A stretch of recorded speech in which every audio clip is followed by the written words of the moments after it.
There was a huge shootout in North Philly with the cops. I'm talking about like crazy shootout. The cops came running. There was like this, I don't know, there was a big drug ring. And the cops came running and they ran into the wrong house first off. And they kicked the door in, and there was a drug dealer in the kitchen, and he didn't know who it was. They didn't say cops or nothing, and he had like a machine gun. He's like, start spraying at them, and they like jumped behind the stairway and they ran upstairs, and they locked themselves in the bathroom, and they were in the tub, and he was just shooting up at them and stuff. And one of my probationers was in the house, so I had to lock him up because of it.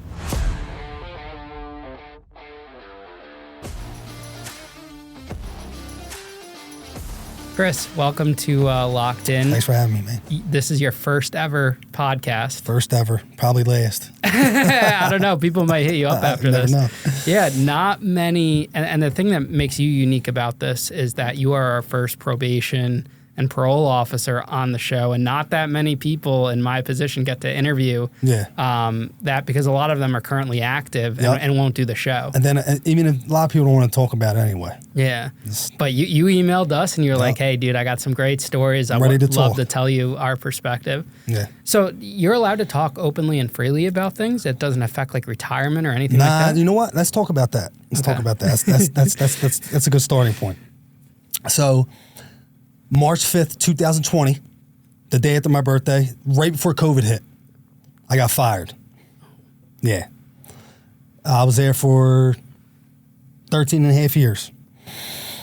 So I got fired because we had this system, it's called JNet, right? And it's ran by the state police, and it gives you access to background, like arrests, license pictures. So basically what I was doing the whole time I worked there, always was just like bored at work, just looking up people's license pictures, just for fun, right? So they hired a new guy who oversaw that part. So they ran like a background, and they saw that I looked up in 2019 like 26 pages of people, right? So one day I come into work, and they're like, yo, you got to bring a union rep upstairs. We got to talk to you about something. I'm like, what that could it be? I'm thinking, well, I don't know what that could be. You know what I mean? And I'm thinking, is it that? Looking up PennDOT? It's called PennDOT for license pictures. So I had a union rep. I go up there, and they just break out the papers. And they're like, ask me why I looked up this person, why I looked up. And the union rep told me that to say that it wasn't me, that I left my computer unattended. And I'm like, that's not going to work. 26 pages? There's like 20 people on each page, right? So I denied it. And then the guy was like, you're not fired, it's just an investigation. And then one day I was walking into work. Thankfully, I was like 10 minutes late. And I'm walking in, my boy calls me, and I pick up the phone. He's like, yo, where you at? I'm like, I'm about to walk in the door. He's like, turn around, they're about to fire you. I'm like, what? So I turn around, and I'm like thinking, what the, And I'm like, man. So I called a union president, or a vice president, and he's like, go resign. And I'm like, you know what? I called my supervisor, said I'm calling out. So I took a week to figure out what I'm going to do. And then I went in and got fired. I just went and got fired. You didn't want to resign? I didn't want to resign because I wanted to appeal it. Okay. Because I didn't do anything. I still didn't think I did anything wrong. I broke policy. I definitely broke policy. But my thing is this, and I'm going to say this right now. I want to thank Darlene Miller, Darlene Miller was the chief probation officer. She's the one that fired me. And I'm just going to say straight up, she's a racist. Because there was other people who did way worse things and got suspensions or nothing. They did an investigation. It took like 6 months to do this investigation. And they found out that I didn't disseminate any of the information. Everybody asked me if I was sending girls flowers or stuff. Weird shit, right? I'm like, no, I wasn't. I was like, listen. I finally told him, I'm like, look, I wasn't doing anything shady. I was just bored at work, just looking up random people. I wasn't trying to stalk anybody or anything like that. And even in my paperwork, it said no dissemination was found, and they still fired me. So who are you looking up? Former inmates or just random people on the street? Just like your friends? Yeah, my friends, or like, hey, say if I went to school with Ian Bick. So with Ian, I ain't seen Ian in 10 years. See what he looks like. Just dumb shit. But aren't like cops allowed to do this just as long as they don't give out the info to people? So here's the thing with that. They're supposed to report it to the state police saying that they found one of their workers, one of their employees doing something wrong, which I did. I'll admit to that. I did something. It was stupid. It was childish. But I've been doing it for years, right? Instead of either suspending me So they're supposed to report it and then tell them what they did about it. They just went straight to firing me. They didn't even. This one dude, I'm just gonna be honest. This is why I think it was racist. There's other reasons why, but she's a black lady. Her name's Darlene Miller. Once again, thank you, Darlene. I want to thank Darlene because it changed my life. But to be honest with you, I want to really thank her for firing me and being a racist. So, one of my good friends, he's my buddy. He was in my unit. He was looking up license plates. He was running license plates. All I was doing was looking up people's names. Like, it's not even like you have to go through you just type it in. It's nothing crazy. He was looking up license plates. He got like a week suspension. Nothing happened to him. I got fired. You had nothing else in your file? No. Nothing. Wow. She just fired me. Wow. Yeah. And I tried to sue and all. And it was during like 2021 when all that BLM stuff was going on. Lawyers were laughing at me because I wasn't black. They're like, you can't sue them. I'm like, it was racial discrimination. I could prove it. They were like, we ain't taking that. Nobody would take the case. I thought with like union and stuff, you're protected. They didn't want to touch it. So it's just you're automatically fired. That's it. You can appeal, which I did. I was thought I was going to get my job back because they took forever to come back to me. Mm-hmm. It took like 6, 7 months. And I was gonna get my job back, get the back pay, and then resign. Wow. But I didn't get it. They shot it back. Did they say why they shot it back? They just said I broke policy and it was their, I don't know. So I just let it go. You said, you know what? I'm just going to let it go. What they say was like a severe policy level or something like that? Yeah, but it wasn't really a fireable offense. Mm-hmm. And ironically, the guy who was in charge of overseeing that, making sure people were following policy, he just retired. He was there for like 40 years, right? He was the man. Mm-hmm. I saw him at a retirement party after that. He grabs me, pulls me aside. He goes, I'd talk to you. I say, I'd talk to you too. He goes, if I was still there, you wouldn't have lost your job. He's like, trust me. He's like, I know all kinds of stuff on her. I know stuff she's done. He's like, there's no way I would have had you fired. I said, bro, I'm glad you weren't there. I'm glad they fired me. It was the best thing. I was making $60,000 a year. Maybe you were just a little too out there for them, you know, Maybe. like a little too cool, a little too. And well, that's the thing. I was I'll be straight up. I was a very good PO. Mm-hmm. Very good PO. Like, there's so many dirtbag POs in there, dude, that don't give a shit about the people. I cared about the people, dude. I got in trouble probably like 8 years before that, but it doesn't follow me because actually my director made my supervisor rip it up. I had this young lady on my caseload. She was a mess, dude. She was raped, molested her whole life. She was a mess, dude. I felt terrible for the girl, right? She left a drug facility and escaped. And I gave her my phone number because I knew she was out of her mind. She calls me and says, I left. I said, where you at? I picked her up and drove her back to the facility. And I was late to work. I came in and told my supervisor straight up. She said, I had to write you up. I was like, all right, do it. You know what I mean? I was trying to do a good thing. The girl was a mess. And my director came up to rip it up. He was doing a good thing, even though it was against policy. You know what's interesting about you telling us all this is that when I have like former inmates come in and sit down and addicts, we know how their story ends, either in jail or whatever. So like we just got the backstory of how your story kind of ends in that sense from your career. Yeah. So let's find out how your story begins. Okay. What made you want to become a probation officer? So I never wanted to be a probation officer. Never. I went to college for education. I was a secondary ed major. I came out of school. I taught for 1 week. And I was like, I don't want to do this. I just didn't like it. Wait, you graduated school, got through the whole thing? Got the whole thing, taught for 1 week, and then came in on Monday and told the dude, I was like, I'm done. I don't want to do this. What was it? Couple reasons. One, I became a probation officer. I'm not authoritative. I'm like, I don't like to yell at kids. Like, you know what I mean? I let them do whatever the hell they want. I was letting them do whatever the hell they wanted. So I told the dude, I was like, dude, I'm not the man for the job. I'm gonna let them do whatever they want. They weren't mean to me. Because I treat everybody with respect. But I was letting everybody go to the bathroom. Everybody's lining up. I'm just giving them passes. And I swear to God, that day when I came home from resigning, I had a letter in the mail to take the probation officer test. Because my boy was like, yo, let's take the test for probation officer. I was like, all right. Wait, you didn't realize in college that this was not what you wanted to do? No. You know why? I didn't have no guidance. You know what I mean? My mentor was my wrestling coach. I wrestled since I was little. And he was a teacher and coach. So I said, I guess that's what I'll do. I didn't know what I wanted to be. Where'd you go to college? Waynesburg College, it was called back then. It's in southwestern PA, like an hour south of Pittsburgh. And you grew up there? I grew up in Philly. In Philly? Yeah. Both parents, big family? No. Single mom, 5 kids, welfare, poor as hell. 5, wow. 5 kids, all by herself. Lived in a blue-collar white neighborhood. It was kind of rough. In fact, I don't know if you ever heard of Kensington. Yeah, of course. We had someone come from the. I grew up in Port Richmond, which was right next door. Yeah. Kensington, right, but it was at that time it was the same neighborhood. Now it's different. It was Fishtown, Kensington, Port Richmond. They're back then. They were all the same neighborhood basically. Fishtown became like gentrified, like huge. It's one of the most gentrified neighborhoods in the world. Port Richmond stayed stable. Kensington is now zombie land, as you know. It's crazy. But at one time, Kensington was the most productive neighborhood in the whole world because of the river. It had factories everywhere. Like, that's what my tattoo's based on. It's like the factories and the shipping industry, garment industry. It was huge back then. And then once all the factories closed, then there was no jobs, and then it just went to shit.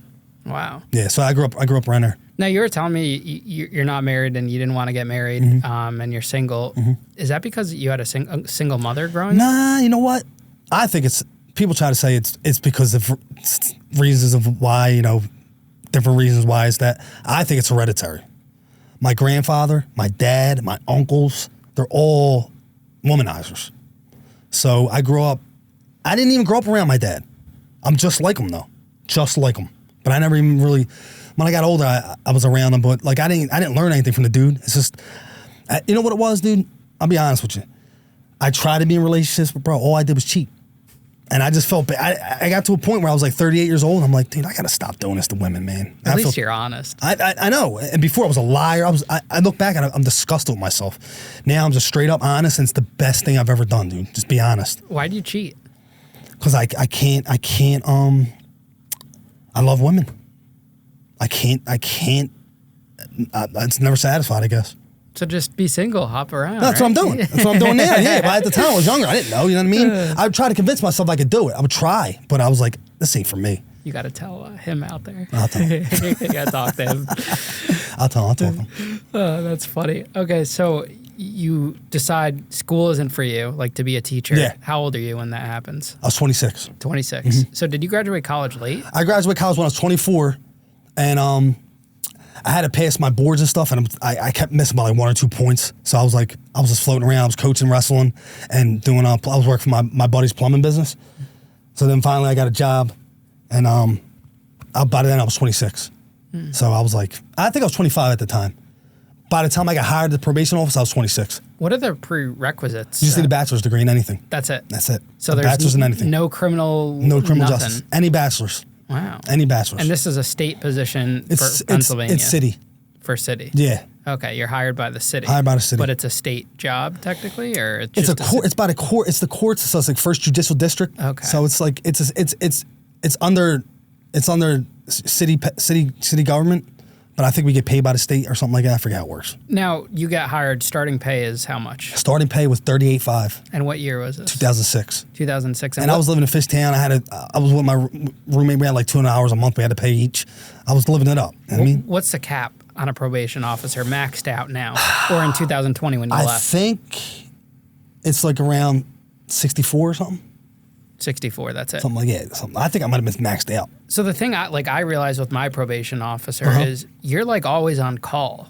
Is it worth it? That's parole. That's parole. So in the feds, it seemed like they were always like you text them, they always have to be available. That might be different. Yeah, the feds is different. Okay. Yeah, the feds is different. I think, but the city's way different. You're only on the clock for 8 hours. That's it. Yeah, unless you're in a different unit. Some units had to work at night sometimes, like go chase people around. I ain't doing none of that. So you were just desk job, easy. So when I first started, it was when I first started, it was set up differently. It was by the neighborhoods. So like west, it's like West Philly. They had northeast, south, central, east, and I was in west, which was pretty rough. And it was like called just a general caseload. But then they had like specialized caseloads, like sex offenders and like mental health, gun court, stuff like that. So at that time, I was doing just general supervision at 140 people, like 140. That's a lot of people to supervise. They had to come in once a month. But then they start this new program. It's called low risk supervision. It's called administrative supervision. Yeah, I had that. Yep. So we had to go and monitor connect. Mm-hmm. So you had to report on your phone. I don't know if it was that actual it probably site. Was something different. We had something different that it was so called. So you had to report on your phone? It wasn't on the phone. They didn't have an app. It was a website. This was an app. The questions. Yeah. Well, it was a website. Okay. I don't even think they had an app at that point. So I was one of the first officers to be involved in that. So I know the ins and outs of that. And it was a mess, dude. Like, I had 400 people in my caseload. Now, they had to report to me. At first, it was different. Like, they had to report in person the first time and then call in 3 months and then report back in 3 months later. But then they changed it to just reporting online. Now, some of these dudes are bad dudes. Like, nobody knew the criteria of it. It was ran by Penn University of Penn. So they were giving them a bunch of money to do it basically was research. That's what it was. And nobody knew what the formula was to have these people on low risk. Like, I'm looking up these people. Some of them got murder convictions. I'm like, why is this dude on low risk? He's reporting on his phone. But I'm like, whatever they want to do. I mean, what's the training like to become, once you get hired, are they sticking you in anywhere? Is there gun training? Because I know some probation officers we didn't have to carry guns. All right, no guns for you guys. So what's the training So like? the training lasted probably maybe 3 months, maybe. So it was like you're in school. Like, you go to the training room every day, and you like learn stuff. But you didn't learn on the job. It's like anything else. You didn't really learn much in training. But we had to go to court, like talk in front of the judge and stuff like that. Just as part of the training? Yeah, like you ever had to go back in front of your judge? After sentencing? Well, when you're on probation. No, not during probation. Nah, just like for like a checkup or anything. No, only you if didn't you had a violate anything. violation. Well, if you have to violate, if you violate it, you go back in front of the judge. You just give the judge a report. Yeah, so that's what we did. Now in the state, is it similar to the feds where the probation officer is very hands-on with the judge, like pre-sentence report? Or are you doing pre-sentence cases? We have a pre-sentence unit. They do all that. Okay, where they're doing that. They do all the writing. They go into the prison, do all that, and they give it to you. So when do you take over a case?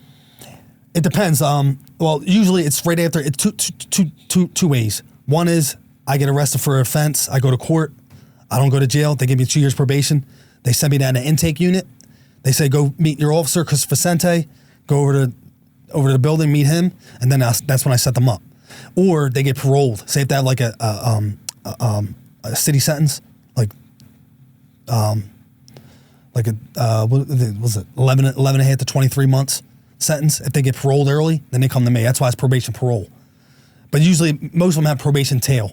So it's like, say if they did half of that, they got to walk off the parole, and then they start the probation sentence. Now, what do they have, like 48 hours to report to you? Yeah, 72 48 hours. Yep, I think it's 72. 72 from the time they leave that jail. Mm-hmm.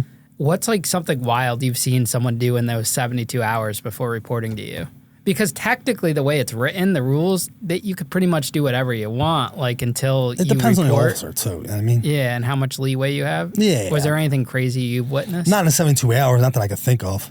But I mean, there's some crazy shit that happened. There's some crazy shit. Like right before I left, there was a huge shootout in North Philly with the cops. I'm talking about like crazy shootout. The cops came running. There was like this, I don't know, there was a big drug ring, and the cops came running in. They ran into the wrong house first off. And they kicked the door in, and there was a drug dealer in the kitchen, and he didn't know who it was. They didn't say cops or nothing, and he had like a friggin' machine gun. He's like, start spraying at them, and they like jumped behind the stairway and they ran upstairs, and they locked themselves in the bathroom, and they were in the tub, and he was just shooting up at them and stuff. And one of my probationers was in the house, so I had to lock him up because of it. Why was he in the house? He was in there. Who knows? Who knows? He was saying he didn't do anything wrong, but he was in the house. So, all right, so when a scenario like that happens and they find someone that's on probation in the house or involved in something like that, do you get called right away? No, I get an alert in my system, like maybe like the next day. So when I come in the morning, you have an alert, like a red thing, and you'll click on it and it'll tell you somebody got arrested, and then you check the arrest. Now, if somebody got arrested, if they're on low risk supervision, they got arrested for retail theft. These dudes were allowed to do whatever the hell they wanted.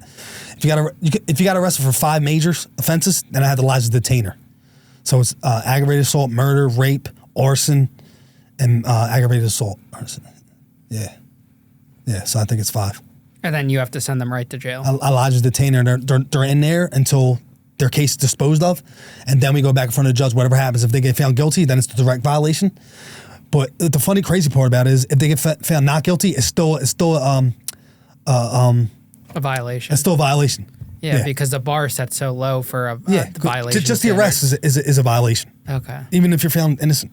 Yeah. So when someone gets pulled over on probation, do you get alerted right away? How much access do the police have? Can a police officer see that this person's on probation in the system? I've always been curious about this. You know what? I've seen that. I've seen that, like when I watch like shows and stuff. They're like, I see you're on probation. Usually they have like they find out like they have like their appointment card on them or something, or like some like their PO's card or something. But or they tell them. I don't think they can see it. They may be able to just see their arrest. I don't think they can see their convictions. Or if it's still active. Yeah, for a stipulation was 3 years probation, they do the math. They're supposed to tell us if they get stopped by the cops, but they don't tell us all the time. But they do. Like the minor connect supervision thing has like 8 questions. Have you had any contact with police? Have you moved? Have you changed jobs? And they're supposed to tell us. But now you did 13 years as a probation officer. Did you see time shift over the years of the bar being set higher for petty crimes or like petty violations? Got lower. It got lower, so they were violating more? Well, no, I'm sorry. The bar basically, when they came up with low risk, it was the intent. The intent was good. They're trying to cycle in people who don't really need to be supervised. You know what I mean? Like people get DUIs, like normal dudes. They made a mistake. You know what I mean? Or like retail theft, shit like that. But some of these people didn't need to be. I don't know where their formula came from. They didn't need to be on there. They need to be somewhere else. I mean, they need to be really supervised. But they're allowed to do whatever they want. They're allowed to do whatever they want. Like for instance, DUI. If you have to do all these stipulations, you have to do like driving school, driving safety school. You have to do like drug treatment. They were just, the name of the game was close the cases out, close them out. If they didn't get arrested, it got to the point where if you look it up, the case expired, and you look around the background, they didn't get arrested, just close it. Just say that you referred them. So they didn't have to do nothing. Now, how often do you have to go visit individuals at their home and do on-site? I didn't have to. In my unit, we didn't have to. Really? Ever. Yours was just easy going. I didn't see them ever again. They came in from court, but hooked them up to Minor Connect, never seen them again, unless they got arrested. See, that's what I had when I had state alcohol violations or whatever from the club. I had that, and I was on probation with the state. Never heard from them. So the first year I was out, and then I got the Fed time, so I never saw them again. But I went in once. They hooked me up. They probably closed that case out, right? Yeah, I never heard from them again. You better hope you don't get a warrant. I would have been pulled over. Yeah, you're right. And stuff. Yeah. Wow. Yeah, but it was just probation. And when I took the plea deal for state probation, they knew about the Fed case. I was already charged. It was an open case? Yeah, the Fed. Okay. So it wasn't like a violation of probation. No, it wasn't. No, but it's because the arrest date was before. The probation date was after the arrest date of the exactly. Of the Fed exactly. case, so and that was part of the deal. So your state case is closed out. Yeah, my Fed case is done too. I got on probation in 2022. You're a free man now? Free man, yeah. When was it? When did it close? 2022. Oh, good. I got very lucky with my probation. I had a very chill officer. Some of the rules and stipulations are so silly. Like in my case, can't open up new credit cards without well, I guess that's because approval. It's because of your charges. I'm pretty sure they blanket all fraud cases the same, but it's like, but when you go to ask for permission, they're not giving you permission to do it. Yeah, there's all these rules, and they can't find out. How do you build? No, they can, because in the feds, what they do is this is how I got lucky. So once a year or every 6 months, they give you a giant packet where you have to fill out the financial packet, and you give them permission to run your credit. What? Yeah, so they run your credit. You have to say bank account numbers, everything, assets, whatever. That's Unconstitutional with me, bro. Yeah, so that it's nuts, right? When you sign over all your rights when you're on, this is the problem. Yeah, so then COVID hits. I got lucky, and I opened up a bunch of credit cards. Oh, because you had to go in? That year, because they didn't have me fill it out, and it wasn't until the tail end where they had me fill one out. Oh, yeah. And then I got they gave me a warning, this and that, and then I opened up some more. But I wasn't doing anything illegal. It was just like a rule. It's part of the stipulations. Yeah, it was just a stipulation. Yeah, so talk about like the stipulations, how they're not actually laws. They're just like kind of rules. It's a gray area. It's under the umbrella of the probation, like, because basically what they say is once you get convicted and you're under their jurisdiction, you got to play by their rules. That's the problem. Like, you know who Meek Mill is, right? Yeah, the rapper? That's how he got screwed. This is the whole thing. I used to see him down there all the time. The dude, I'm going to tell you straight up, the dude never, he might have gave one hot urine. Never gave any hot urines. He was doing okay. But the judge had a whore on for him. She wanted to make the news, you know what I mean? And his PO, I knew her personally. She would tell everybody and anybody his business. I'd be on the elevator. Meek. I'm like, telling me for? I don't none of my business, you know what I mean? Just give me all his information. Like, just blabbering about him. So she was out to get him? She wasn't out to get him. She just wanted clout, too. She wanted, I got Meek Mill. You know what I mean? Now, on the flip side, are you seeing people in the probation world, when they're dealing with a celebrity, let them off easy? Because the Meek Mill case, he got screwed, but are there other situations where there's a celebrity where they're, Yeah, there's this one girl, Katya Washington, Miss Cat. You ever hear of her? She's a video vixen. She squealed Drake. Yeah, sounds familiar. She's the most beautiful woman I've ever seen in my life in person. I came in the office one morning, I was like, what the hell's going on here? And then her PI, I was boys with him. He would let her do whatever the hell she wanted. All the time. He'd have her in the booth. It was like a booth. I don't know if when you had to report. It was like they came in one door, then on the other side, it's like a little room. Mm-hmm. He'd have her in there for like an hour, bro. Just talking to her, you know what I mean? He let her do whatever she wanted, though. Don't you think that's kind of unfair, though? Yeah, it's unfair. To the people that they jam You know what's up? crazy? I'm sure you know. You got lucky. You had a good probation officer. The first time, pre-trial was miserable. Oh, God. She made my life Let me tell you hell. something, bro. Yeah. They can ruin your life. I'm telling you, I would guarantee it. I've had thousands of probations. I would guarantee there's not one probationer I could ever say one thing bad about me. They loved me. They loved me because I was fair, and I shot them straight. Never lied to them. They weren't supposed to, like, if they got arrested for one of the 5 majors and they had to come in and turn themselves in, or if they came in and they didn't think I knew, I would tell them straight up, I'm like, yo, you got to go in. Like, but you ain't supposed to tell them because, like, they could run out and shit. They never disrespected me. I'm like, they'd respected me that I would tell them. Like, damn, bro, I'm like, it's out of my hands. I got to take you in. They respected me because I was always straight up with them. Now, are you the one physically doing the arrests? Like, Nah, they have a warrant unit. I feel like TV is kind of like you see them with the parole and probation jackets and stuff, and they're on the teams. They with do guns. have those though. They do, but it's not as much as I don't feel like it's as glorified. Nah, as it depends TV what unit does you're it. in. If you're in high risk unit, Yeah. because it's broken down by high risk, moderate, and then low risk. I was in low. Okay. So high risk, they go out with cops. They like go and bang on doors and shit. I wasn't doing that. But yeah, your probation makes or breaks the whole experience, dude. So I'm gonna tell you, right before I got fired, they sat this dude next to me who was the biggest jerk off PO ever in the world. And dude, I'm telling you, he would talk to these dudes on the phone like trash. Like, I don't care if you lose your job. You're coming here tomorrow. Shit like that. I'm like, oh, fine. So I had enough one day, and I'm not. I'll try not to be confrontational. He hangs up the phone. He talked to this dude like garbage. A grown man. You know what I mean? These dudes would kill this dude if they wanted to, but he's a tough guy. You know what I mean? He's like this big. Then he hangs up the phone, and I'm like, bro, if you're at my PO, I'd be in state prison. He's like, why is that? I was like, because I come down here and fuck you up. He's like, whoa, Chris, I thought we were boys. I said, bro, I ain't fucking boys when anybody talks to people like that. I'm like, when you call the bank, do you talk to dudes like that on the phone? I'm like, they're regular people. He's like, well, I'm like, yo, bro, I said, you step over this line, I'm gonna knock you the fuck out. Like, I got really mad. I just walked out, just left for like 2 hours. But Why do you think people are like that? tough thing, because I know why he was. He got picked on in high school. I mean, I understand. Like, now he had the badge, so now he's the tough guy. You know what I mean? But Yeah, on the topic of the badge, do you see a lot of officers that couldn't make it in, say, law enforcement, like a police officer, that take this route? Because that's a rep you guys get in, like, corrections and stuff like that. Like mall cops, they call them. Yeah, well, POs are a little. I mean, because you need a bachelor, so it's most of these dudes could get other jobs. Usually, what people do is they use this job as a stepping stone to get like a federal job or you know, a better job in law enforcement. But some people are stuck there. I was content because I thought it was sweet. Now the benefits got to be pretty good. The benefits for a are great. job. Yeah, it was it. Listen, I'll tell you what. The only reason why I hated it was 2 reasons. That I had to be there. I mean, the pay wasn't great, but I had to be there, which nobody wants to be somewhere for 8 hours. They don't have to be, right?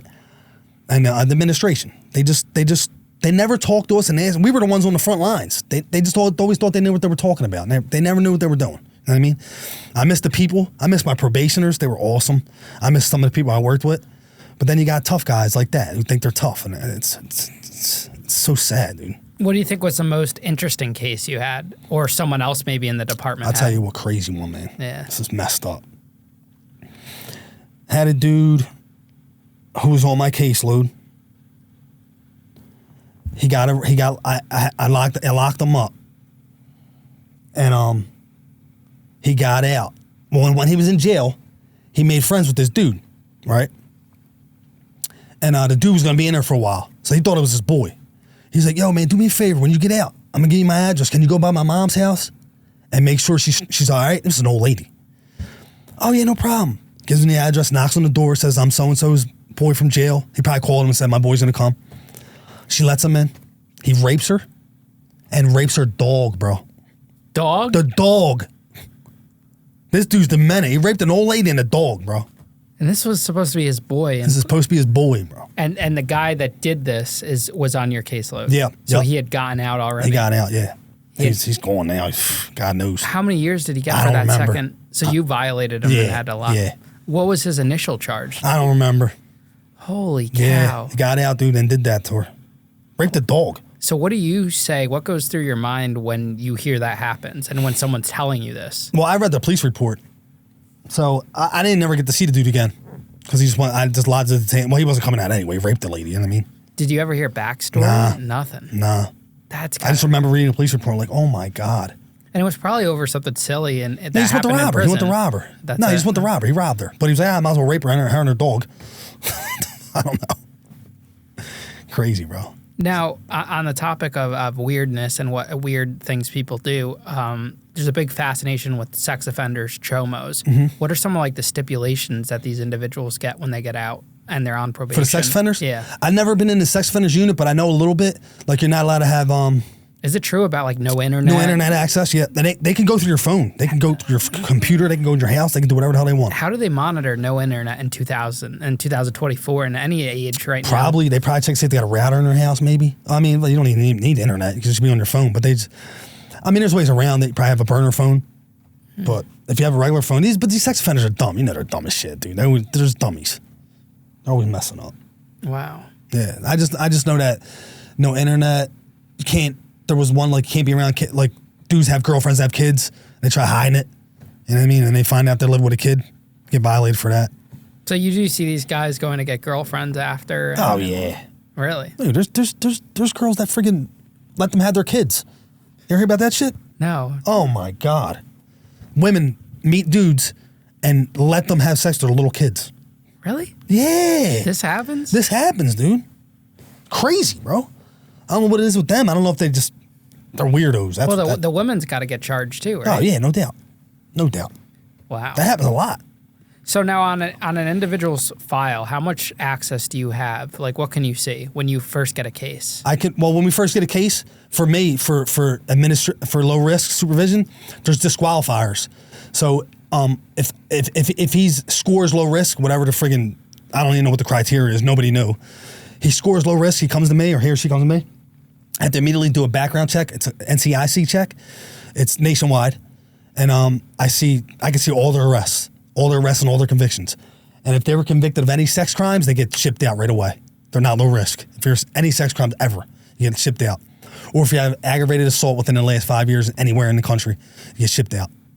Who else has access to the system? It's any government agency or just probation officers? parole officers, cops. I guess federal agents. Of yeah, course. they all do. Yeah.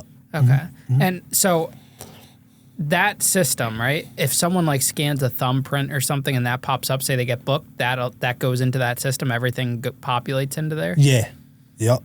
Okay. It's nationwide too. And how accurate is that? It's accurate as shit. It's real accurate. Okay. Yeah, real accurate. How has technology advanced in the probation world since when you first started versus when you ended? So right when I got there in 2006, they used to have things called street books, like a big ass black binder, and it had like a file for everybody in there. And when somebody came in, you had to like write in the notes of like, so when we reports are like, probationer reported today on time, same address, same job, no new arrest. He's going to make a payment on the way out. Like back then, you had to write that all in, and then they switched over to computers, so everything's on a computer. It's a system. It's called Monitor. It's called Monitor. Then that was the biggest technology. Yeah, so many people retired after that. Like the old heads, they're like, we're out of here once they got the computers. Do they give you guys 2 phones to use? We didn't have any phones. You didn't even you had to use your own personal cell phone? Nah, well, we were in the office, so we had regular desk phones. Okay. Yeah. Interesting. Yeah. And was there any other tools? Like, did you get a car? Did they give you a car? There's cars. For me, low risk, we didn't leave. We didn't need cars. But like modern supervision went out like once a week. So you had to like schedule a car, like had to, put in for a car. And then like gun court, they go at night, they have cars, like probation cars, like little cop cars. And then they got the new fancy ones, like probation on the side of it and shit, with the sirens on top. I haven't seen those. Yeah, they got them. What's some unique and interesting ways you've seen people on probation or parole kind of like avert or avoid detection on probation, either on your caseload or someone else's? Because I'm sure the officers talk in the office. Avoid detection how? In what way? Like if they got into trouble or they There's try no to way to cover avoid it it. up. There's no way to avoid it. I'll tell you, there's one way to avoid it. If you're a bad probation officer, you don't do background checks. Okay. There's some people that don't. Like for me, we had to do one every 3 months on a person. Oh, really? Yeah, everything just to make sure they didn't get arrested in Florida. Because look, you're on Monitor Connect. We don't know where you're at. There's no GPS on it. You could be in freaking Montana, for all we know. Yeah. So one of the stipulations is like you have to report, like when you're on the low level, you have to say that you're leaving the state. Yeah, you get a travel permit. Yeah. Do most people actually ask for that travel permit or not? A lot of them do. They don't want to get in trouble. I'd give everybody one. I gave one dude to Africa one time. And so no one's checking you? Like you don't have to go to permission? No. Okay. Yeah, like in the feds, they normally have to ask the court, like especially on pre-trial. I understand. Yeah, but I had 400 people. Like this one dude I had is an African dude. He was the nicest guy ever. This guy got, I think he might have got 20 years probation, $100,000 in restitution he had to pay. You know why? He was one of those dudes. They had like DVDs and CDs. This Africans, they sell in Philly. They sell DVDs. Well, back in the day, I don't really anymore. He was in a house, like a stash house, with all the DVDs. And they put it all on him. He was just putting the covers in. And he got arrested with all these DVDs. And Sony wanted $100,000 from the little African dude. And he's like, "Can I go back to my country?" I'm like, "Yeah, man." I gave him a travel permit, let him go a couple times. He came back. Now, does anyone ever call you when people travel out of state and just to verify? No, never got a call. As long as they got the paper with my signature on it. Oh, they have to try. Yeah, I you guessed travel that. with the paper. You had to have the paper. I told him, I said, "Bring the paper with you." All right, so on that topic of traveling, how do you feel about one of the rules that's in a lot of these stipulations about you can't associate with felons? Is that rule changing in today's world? I think that's only federal. Okay. I think the state doesn't have it. I think state might have it. It seems like such a silly rule because a lot of people have a felony. It's just another way to send you back to jail, dude. That's all it is. You think it's set up and designed to be I that do. way? I do. It's a system. You know, it's a whole system. It's a whole game. This whole jail shit. They're locking people up. So here's another scam they were done with the DUI shit. And it was mostly racial profiling, I'll be straight up with you. Blacks and Puerto Ricans in the city, the cops would say, you rolled through a stop sign, which is, back then they didn't have cam, you know what I mean? So you could just say, dude, roll through a stop sign. They pull you over. They say they smell marijuana, which they didn't. Then they take you in for blood test. I could smoked a week ago. I'm going to pop for marijuana, DUI. That's how you get on. Now you're on probation for DUI, right? Now you live in the hood. I had this one dude. He got arrested for selling drugs. This dude was a working dude. He worked late. Got off the train. I read the police report and I talked to him. And I believed him. He said, "Bro, I got off the train. Somebody asked me for a cigarette. I handed the dude a cigarette. Oh, he's in cuffs. They said he did it hand to hand. Now he's locked up for drug dealing because he had money in his pocket." Wow. I know. Now he was already on probation. Now he's got to sit in, and he didn't even do anything wrong. It's because he lives in the hood. How strict are you guys on weed towards the end of your career? I didn't drug test anybody. I stopped drug testing people because there was no really stipulations on low risk to drug test people. So I just stopped drug testing them. Plus, they didn't have to report. So I didn't drug test anybody. But in general, in the office, are they popping? It depends on the PO. Yeah. It all depends on the PO. Do you feel like there's too much discretion? There is too much discretion. These POs can really fuck you, dude. And I witnessed it, bro. They're animals, dude. And they're protected by the rule book because it's within their, requirements that they're allowed to do that. Yeah. I used to do when I was in moderate, and this is to help the people. I wasn't never trying to set nobody up. So if I had a dude, right, and he had a drug testing stipulation, my supervisors, back then I only had 140 people, she could go through my caseload and say, "Yo, you didn't drug test this dude in a while." I'm like, "All right." So I'll tell the dude, I'm like, "Yo, you're getting drug tested next time you come in." I would tell him, right? Now, if he comes in and he pops hot, then he's got a problem, right? Since he already knew. So now I can help the dude. You got a problem, bro. I told you were getting drug tested. You're just still going to pop. But if it was for weed, man, what happened was eventually when it was still illegal, they would give you like 3 tries, and then they would have to refer you to treatment. So it wasn't that big of a deal. Oh, did it become legal in Pennsylvania? Yeah. So how did they have to change the rule books in the court systems? I think that was after I left. Okay. But I'm pretty sure, yeah. Okay. Some POs because remember they made it for medical use at first. So if you had a medical card, you were good. Did you ever have anyone like try to circumvent the testing at all, like putting a bag in or anything? They had come with Wizinators and shit. What's a Wizinator? A fake dick. And are you looking? Were you on those officers? Nah. We'd send them to the lab. There's a lab. You send them to the lab. No, but are you looking at him? Nah, I didn't have to go. Okay. They had the lab attendants. Oh, they had the back in the day. Quest Diagnostics. Yeah. back in the day, probation officers had to do everything. They had to do their own arrest. They had to do the piss test and everything. Yeah, if you get sent to like a quest, they don't check you. Well, this was in-house. This was on my floor. Actually, was on 11th floor. There was a urine lab, we called it. Yeah, like the feds subcontract for pretrial out, and they'll randomly call you on like every couple of weeks. They'll randomly call you for a test. Yeah. You get a text, wouldn't you? A text or a call, and if you didn't show up, then you get violated. But if you go in, if you got a cool guy, there were some that were like, oh, this is an inmate, we're gonna jam him up. But others would just stand outside. If you got a chill one, they're not looking, so you could easily swap out the pee or do whatever. Oh shit. Yeah.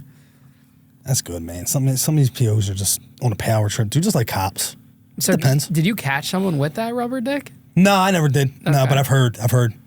This one dude, I had this one dude, it's funny. He got popped for coke. I know he's smoking crack. But he was like a nurse. He was like a nurse. And he kept popping. I'm like, bro, yo, man, you're killing me. He's like, nah, this time I ain't do it, man. He said, oh, you know what it was, man? I had this white girl, she threw some coke on my dick. I was like, wow. I was like, hold up, what? Yeah, she threw some coke on my dick, man. Had to be that. I was like, nah, bro. I don't think it works like that, dude. That's what he told you? She told me. Oh, so did you have to violate him for that? Yeah, I had to take him back to court.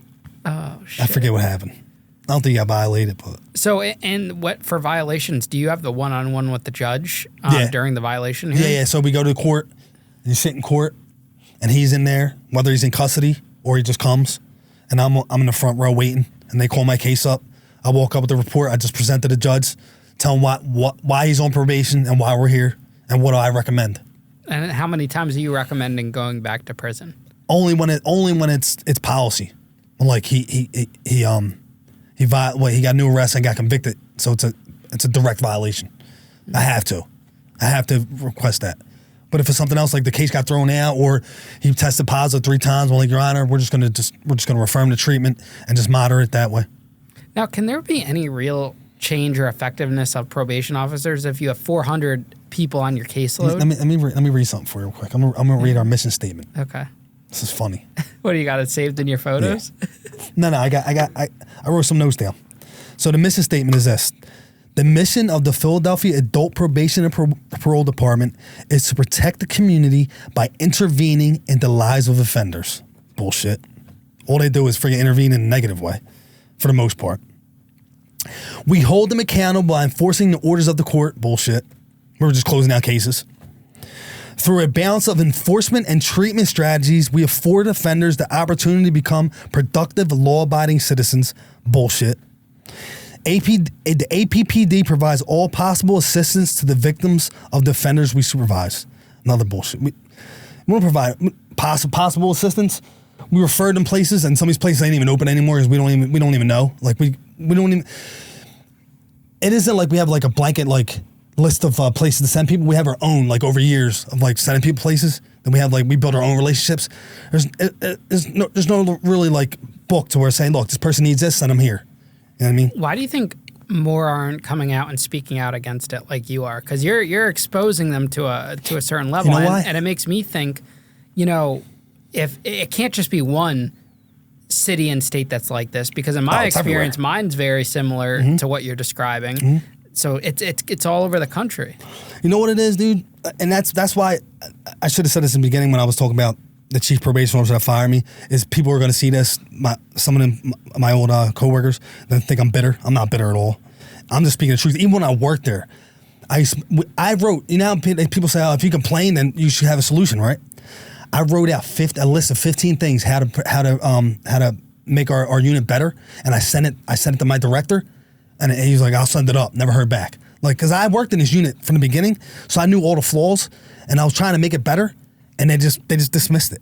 And the reason why I'm speaking now is because a lot of people are scared to talk about it, especially people who are still hired and still work there. You can get fired. Like if you talk to the press, you ain't allowed to talk to the press and shit. So do you think there's more to it than just, because I know they say like you can't talk to the press because of like department safety or whatever, but maybe there's more to it, and it's like, so things like this aren't being talked about. I think it's political. You know what? It was funny. There's so many flaws in the probation department, and it never used to make the paper. And I'm like, why isn't this making the paper? They'd be like, I don't know, they're sweeping under the rug. Like, there's shit that was messed up in there, like violates people's civil rights and shit.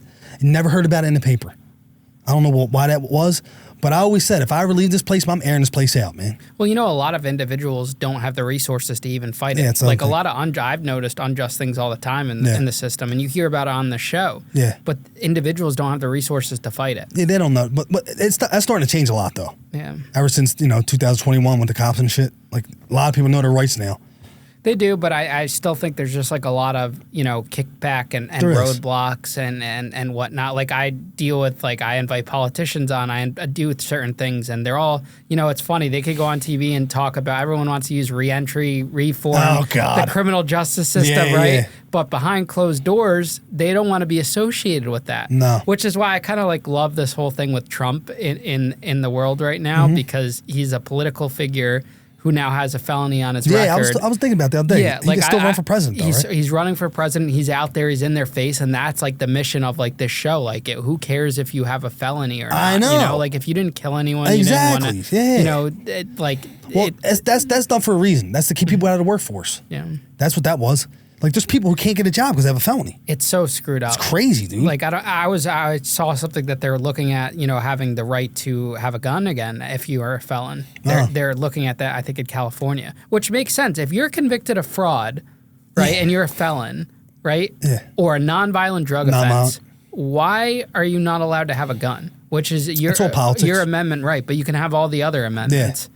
That would be all right, you can't have social media because you're convicted. Yeah. I don't get that. That's all politics. And I didn't think about it until recently when that came out. It's that makes sense. It becomes your norm. People just think it's normal, you know what I mean? So you just think it's normal even though it's probably against your rights. Yeah, it's literally crazy. So what are some of the flaws in the probation system that you've seen firsthand? Well, like I said, the probation officer has so much jurisdiction over you. Literally, I saw people lose their jobs because you got to come in. I'm like, I don't want the person to lose their job. Why would I want them to lose their job? They don't care. They're on their power trip. So that's one flaw. The other flaw is the referrals, working with drug treatment centers. There's really no blueprint to it. It's you have your own system that you came up with. I had my own system for referring people to certain places. But that was because I found the shit out on my own. You know what I mean? It's not there's no blueprint to it.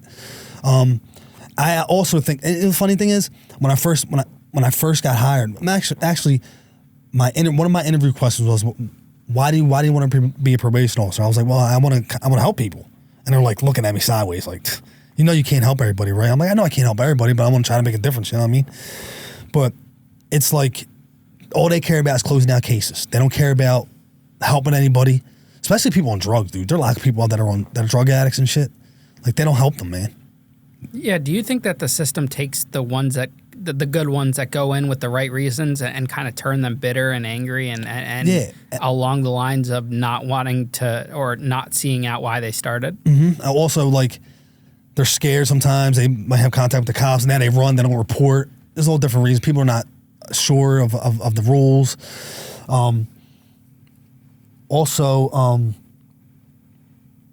The other reason, the other flaw is a good kid. It could be 18, 19-year-old kid, made a mistake, maybe a DUI, false arrest for DUI bullshit, and then he gets into a fight. Now he gets violated. Now he might do a state sentence, and he could be a good kid in college. I had a couple kids that were in college. They got in trouble, and now they're in state custody just because they made one mistake because they were on probation already. You know what I mean? It's hard to get out of that. It's a never-ending cycle. There's some dudes that would rather go to jail than be on probation. Yeah. I've had this. I've had dudes in court say, Your Honor, send me upstate.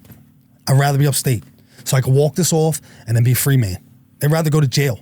So what were some of the solutions that you presented to them that you think needed to be fixed and your ideas? I think for me,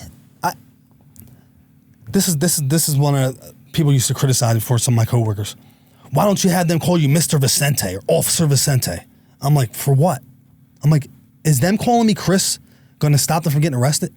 I would try to build a rapport with the person. I wasn't the authority over them. Basically, my theory was that they didn't want to let me down. Literally, I became their friends where they didn't want to let me down. They would call me up yo, Chris, man, I'm sorry, man, I got arrested. I did something wrong, you know what I mean? Like, well, other times, they wouldn't even want to call their POs. They're scared. So I think building a rapport with them and actually being their friend, I've given dudes my phone number. Dudes that, like, this one dude said he was going to kill himself. I'm going to kill myself. I said, bro, take my cell phone number. Call me. If you're going to kill yourself, call me. And those guys' policy. I didn't care. I think building a rapport with the person was my theory of the best way to do it. Not fear. I wasn't trying to scare nobody, you know what I mean? And just be upfront with them and be straight up with them. So do you think most of the issues come from understaffing or? Oh, yeah. We needed, at the time, I think, when I was there, I think we needed like another 100 POs. 100. Yeah, I had 400 people in my caseload. What should it actually be on your caseload, realistically? I would say for low risk, I would say 200, 250 maybe, because we don't see them. But still, it's still a big caseload. People get arrested. We got to do. You know, we got to look up their caseload every 3 months. It's a lot of audits. We call them audits. So it's a lot of work.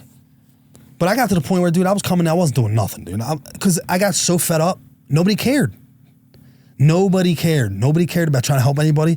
So I would help people when I could, but I wasn't like doing my job to the point where I was like doing audits, running backgrounds. I got jaded. Eventually. Now there are good probation officers. There's very good, and there's very good probation officers. There's very good supervisors. Okay. Yeah. So they're not all. Not all. No. Okay. No. So what were some of the good experiences you saw in the probation system? I've seen supervisors come in and help offenders because maybe the PO didn't know what to do. Like they didn't have to do that.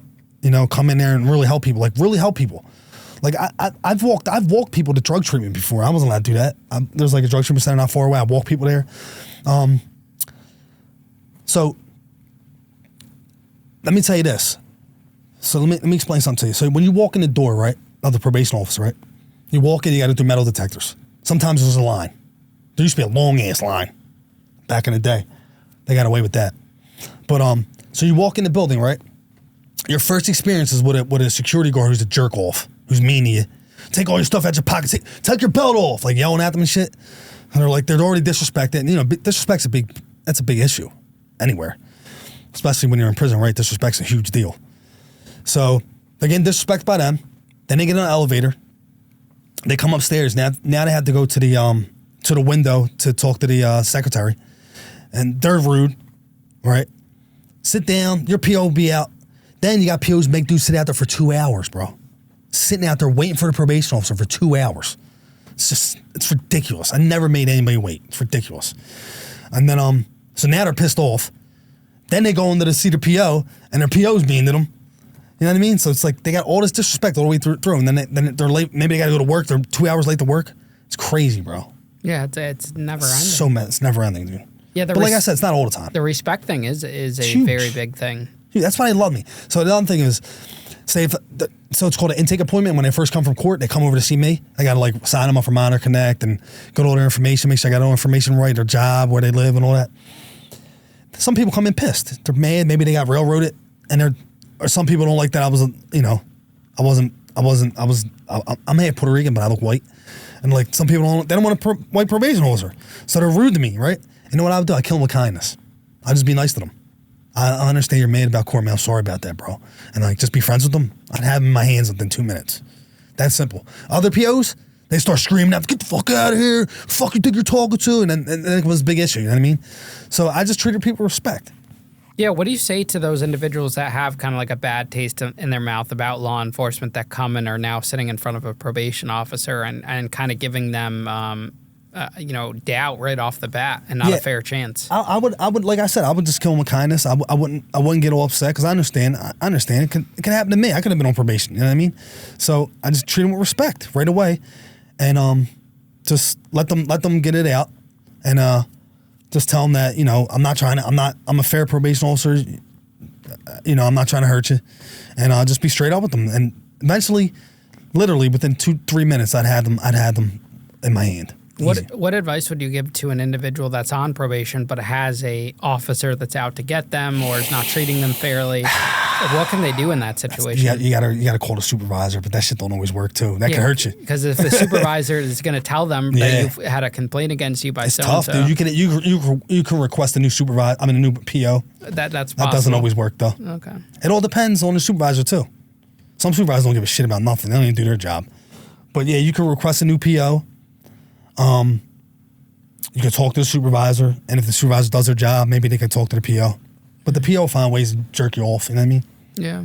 Now, you were telling me that you joined the Navy? Air Force. Air Force, halfway through your career? I was 32 when I signed my contract. Okay. So I was in boot camp at 33. So they let you take time off from the probation office? Yeah, they have to. They have to pay you for a year, I think. So I was in boot camp for 8.5 weeks, and then I was in training for my job for 6 months, and they had to pay me the whole time. And I came back. Then I got deployed.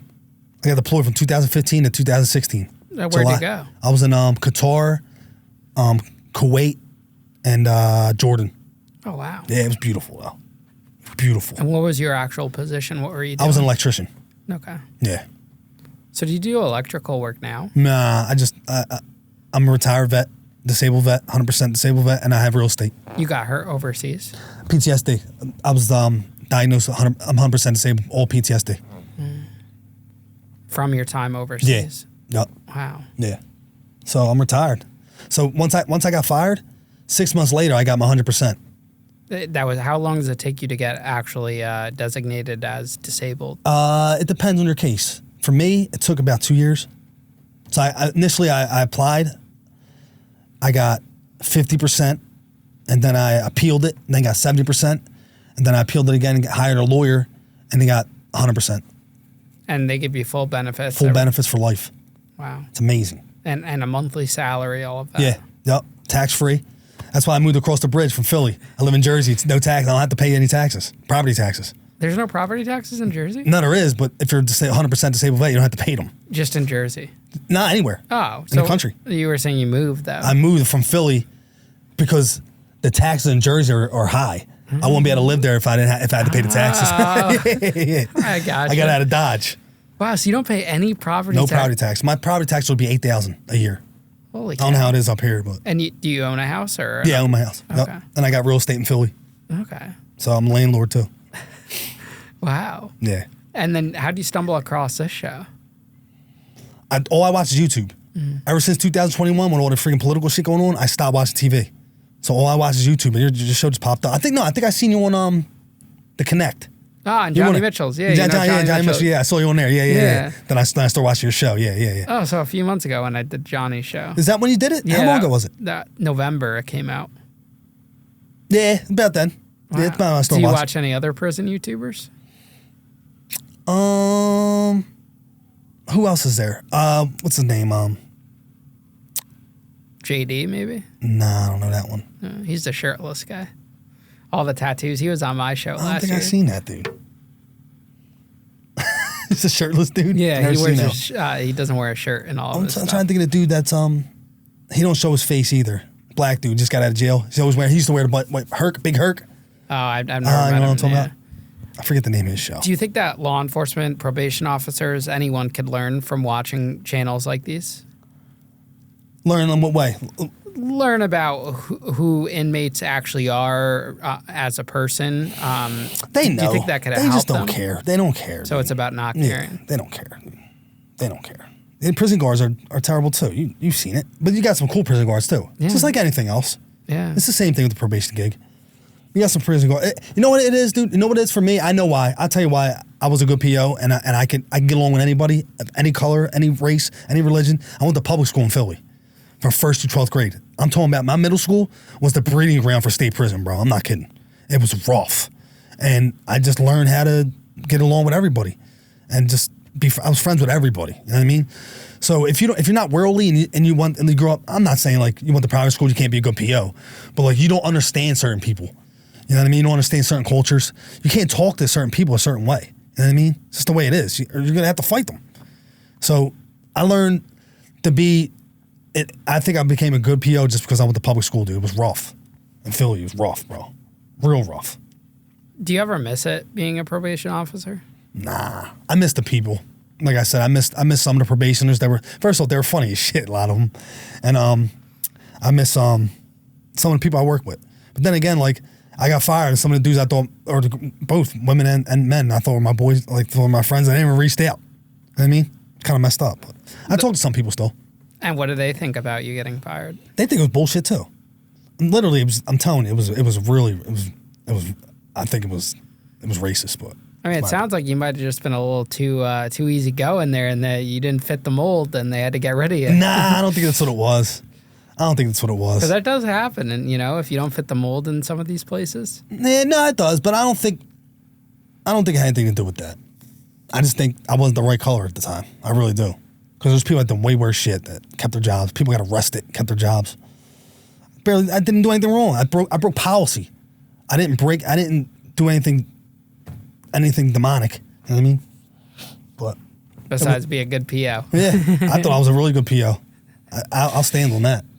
That's awesome. Well, Chris, thank you so much, man, for coming on I appreciate it today. Had fun. You got some great stories, great energy, and I wish you were my PO back in the day. Sometimes though, real quick, sometimes I'm like, man, I'm probably not a good PO for this person, man. I probably need to be a little more strict. You know what I mean? Let them run loose. Yeah, see, maybe that's why they wanted to get rid of you. Who knows? That's awesome. All right, buddy. Yeah, I appreciate take care. it. Thanks.